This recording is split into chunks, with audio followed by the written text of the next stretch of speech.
முக்கியம். உனக்கு ஊழியம் கிடையாது, உறவு தான் ரொம்ப முக்கியம். இன்னைக்கு நான் 10 மணி நேரம் பிரசங்கம் பண்ணேன் ஆண்டவரே. ஏன்னா சென்னையில் நான் எப்பயுமே வரும்போது, இன்னைக்கு நான் ஈவினிங் அவருடைய வீட்டுக்கு தான் போகிறேன். அவருக்கு 11 கிளை சபை இருக்குது, ஒரு சர்ச் மெயின் சர்ச் இருக்குது, 12 சர்ச். அந்த நாள் போனால் நான் 12 மெசேஜ் கொடுக்கணும். ஒரு நாளைக்கு 12 மெசேஜ் யோசித்து பாருங்க. அரை மணி நேரம் நான் டக்குன்னு கொடுத்து கார் ரெடியாக இருக்கும், போவேன், காரில் ஏறுவேன், இன்னொரு சர்ச். அவருக்கு என்னை ரொம்ப பிடிக்கும், அப்படி என்னை பயன்படுத்துவார்.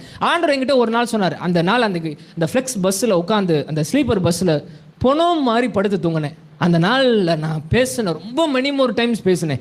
அந்த பஸ்ஸுக்கார அண்ணே தம்பி மதுரை வந்துருச்சு, இறங்கி என்ன எப்படி தூங்குறேன்னு சொல்லி எழுப்பி விட்டோன்னே ஆண்டவர் அந்த ஸ்பார்க்கை கொடுத்து என்கிட்ட பேசுகிறாரு.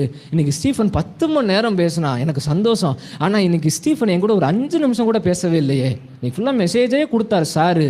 அந்த சார் இன்னைக்கு என்கிட்ட ஒரு 5 நிமிஷம் எங்க பஸ்ஸை விட்டு இறங்கும்போது பேசுகிறாரு.